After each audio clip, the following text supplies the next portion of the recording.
夜市好玩吗？好玩啊！我的外国朋友，我觉得夜市好有趣哦。我们昨天有去柳营哎，还有大竹哎，还吃了好多好多台湾小吃呢。那彤彤姐姐，你们吃了什么啊？我想你们应该有吃烤香肠吧？没错，我们有吃推盐葱烤香肠，哇，好香，好好吃哦。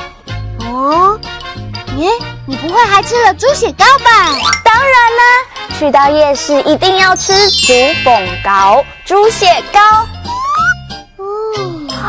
点点，你怎么这么聪明啊？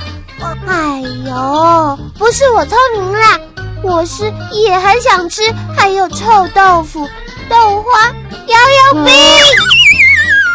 这些东西本来我的外国朋友都不敢尝试，结果吃了一口之后，竟然吵着今天晚上还想再去夜市呢。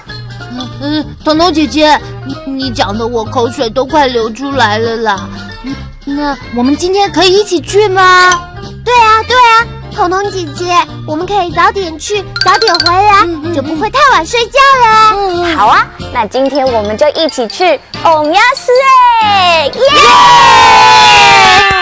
推盐葱烤香肠，推盐葱烤香肠。彤彤姐姐，市场有什么好吃的？推盐葱。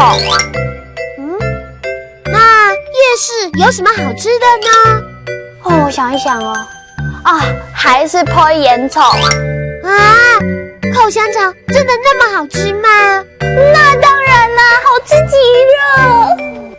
猪凤糕、猪血糕、猪凤糕、猪血糕。点点，猪凤糕你喜欢吃真的煮的还是炸的？炸的。哦，真的吗？那我今天做炸的猪凤糕给你吃好不好？不好，我今天想吃煮的。哎呦，点点怎么这么善变？推盐葱猪凤糕，小朋友你有吃过吗？很好吃哦。哈库啦啦，我们下次再见。张罗聊。